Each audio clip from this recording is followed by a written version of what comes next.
yooyu yëpp volonté politique la laaj. Volonté politique là, je pense qu'il faut encore pousser la réflexion et puis nous devons voir comment résorber effectivement le sous-emploi et le chômage endémique aussi. Tout à fait, c'est important. Alors, sorry, tu mènes responsable Greenpeace à donner justement sur ce phénomène-là, mais est-ce que nos États ont justement la capacité quand même d'autant plus qu'il y a une organisation, une japonais, État, de pouvoir mettre sur pied des politiques qui ont ramené dans une mais est-ce que dina yomb si on sait que li ngeen jot analyser yëpp ci facteurs yi nga xam ne mooy yóbbu ndaw ñi ñu dem xool ji lan moo ne fële est-ce que dina yomb pour nos États? Non, du tout. Parce que la migration, les sociologues xam nañu ne que c'est un phénomène naturel. Parce que dafa inhérent à la vie humaine. C'est ça. ndegam picc yi sax dañuy migrer waxatuma ak les êtres humains.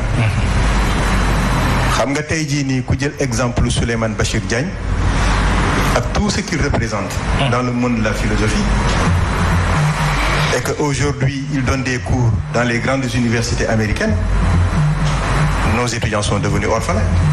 C'est un choix de vie. Mënoo ci dara. C'est important. C'est un choix de vie. Donc loolu moo tax c'est pas un phénomène boo xamante ne mën nga ko gérer. Par contre on peut atténuer le phénomène. Et même on peut aller plus loin. Parce que à un moment donné, nous commençons à nous problématiser la préparation à la migration. C'est vrai.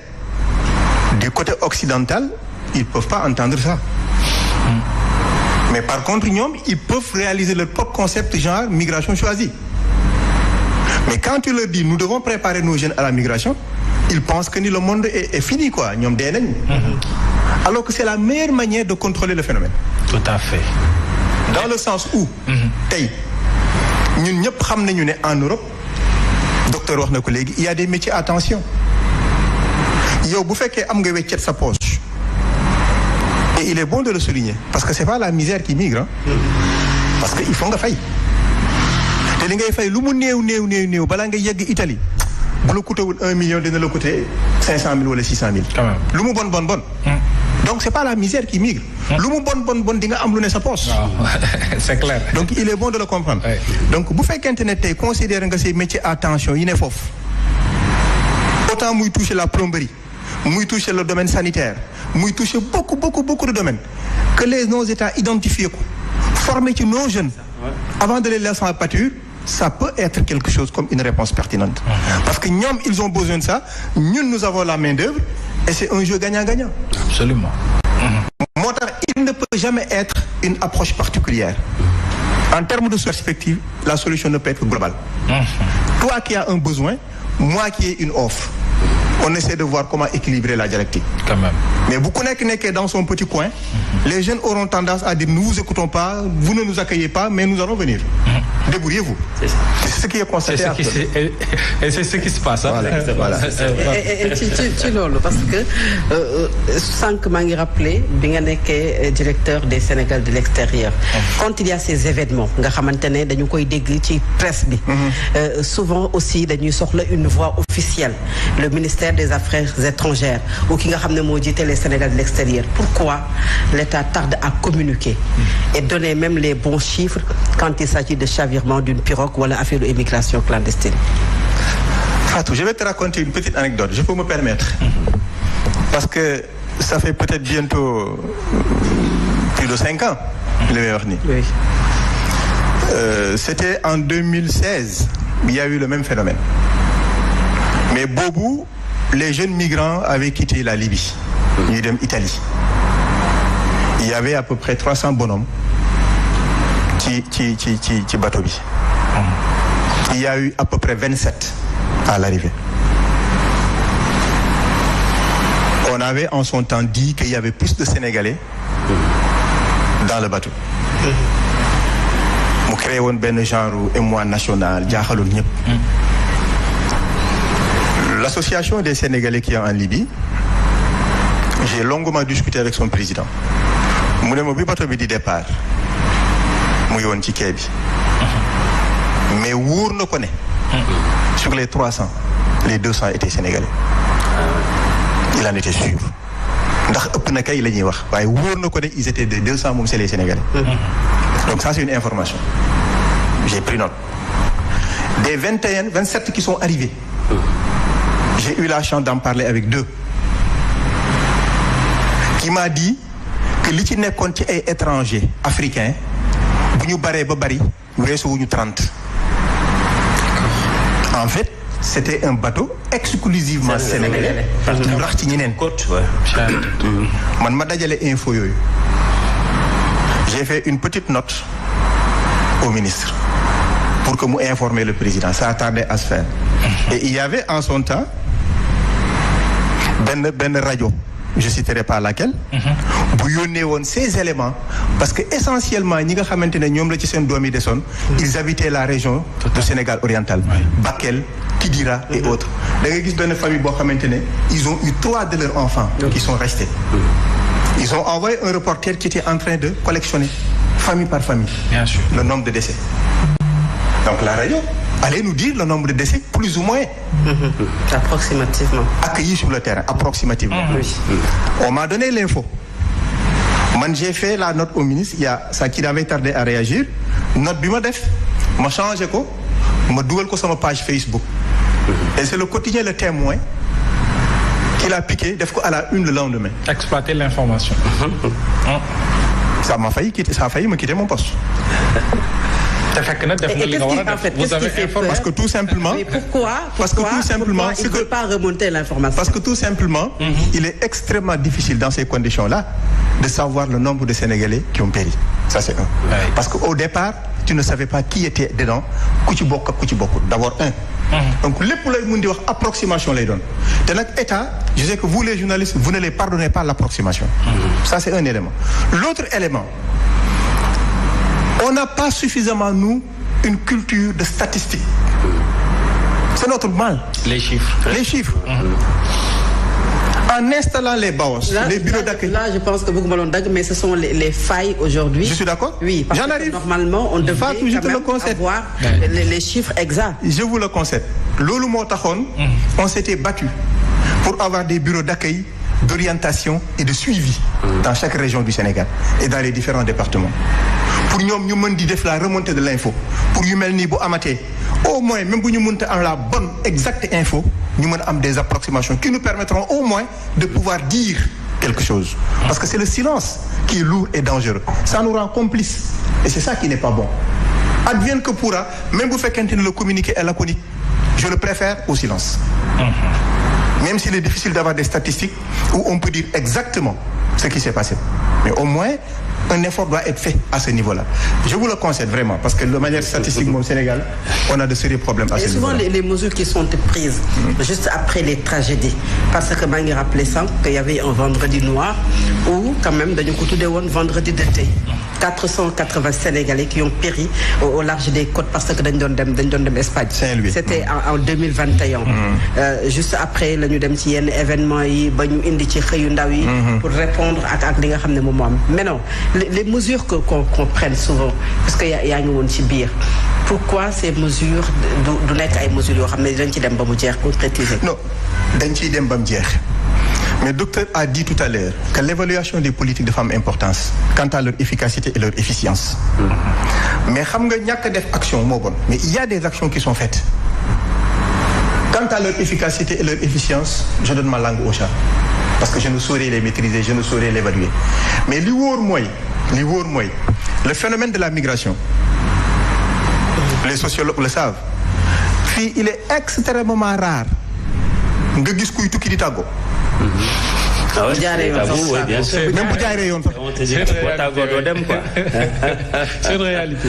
Ah ouais, c'est une réalité. Waxatuma la nag ki nga xam ne dafa bëgg a dem de manière irrégulière. Quand même. Ouais, c'est ça. Kon naka ngay mun a def ba quantifier. Exactement ñiy dem. Ça c'est un aspect. L'autre aspect wax naa ko léegi bu fekkente ne par exemple un jeune maçon. Il y a un vaste chantier à Saint-Louis. On lui trouve un contrat de 12 mois. Tout en sachant qu'au bout des 12 mois, il va retomber dans la précarité. Day dajale ci 12 mois yooyu. lu mu fayee benn gaal pour mën a dem yoonam. Exactement.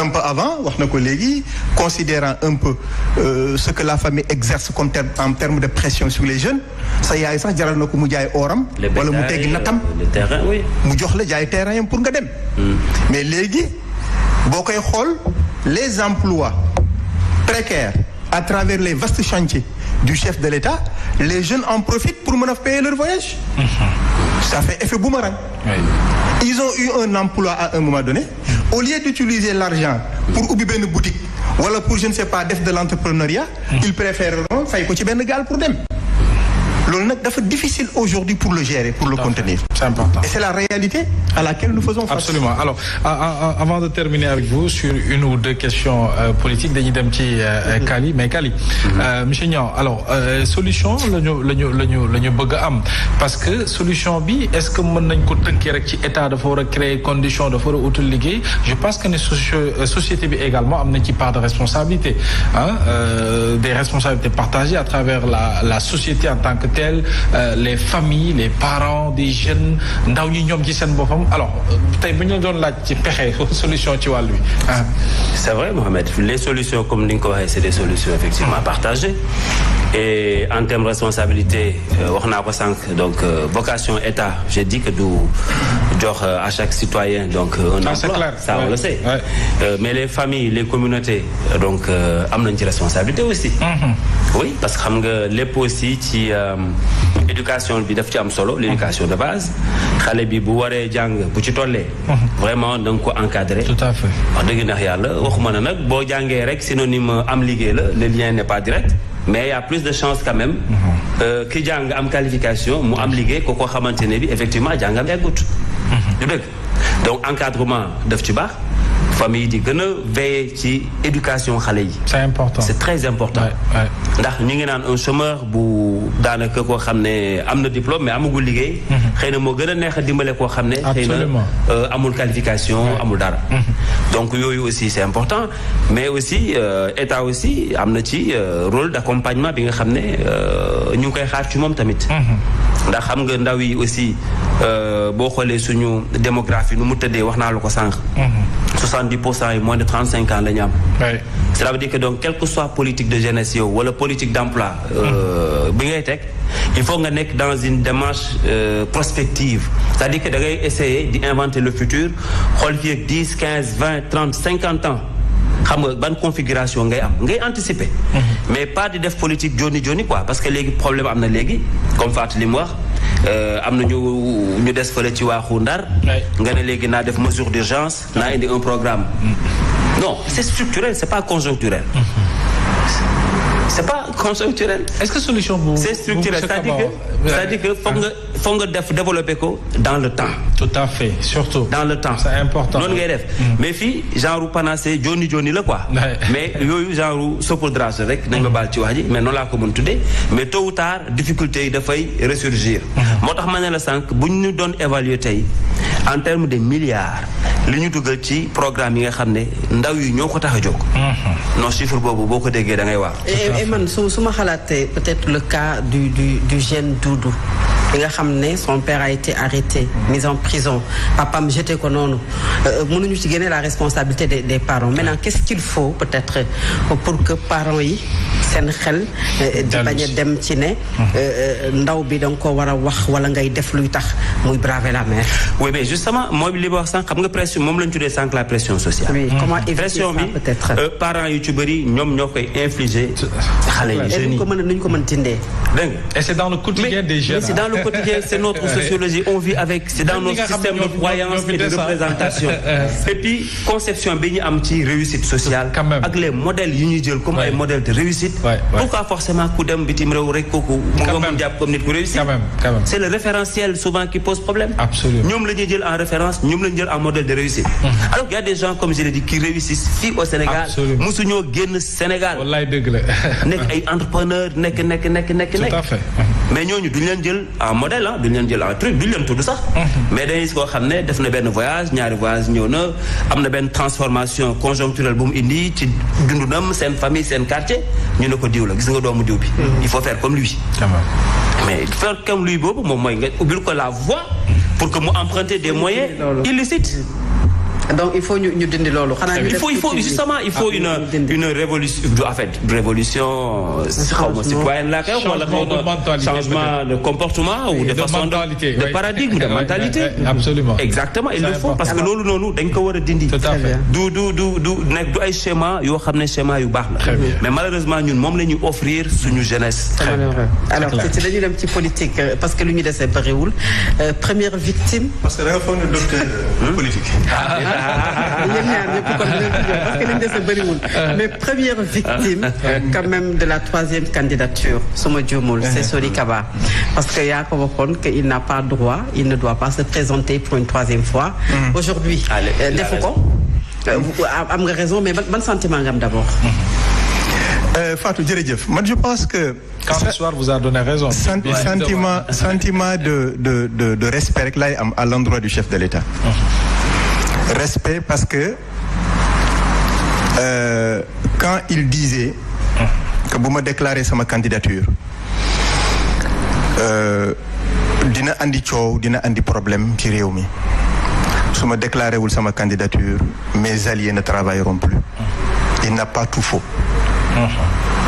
Dès lors que il a attendu un moment boo xamante ne wóor na ko ni là le contrôle sera plus facile pour dire je ne suis pas candidat. Donc man jàpp naa ni satisfaction bi ma am je le partage avec lui.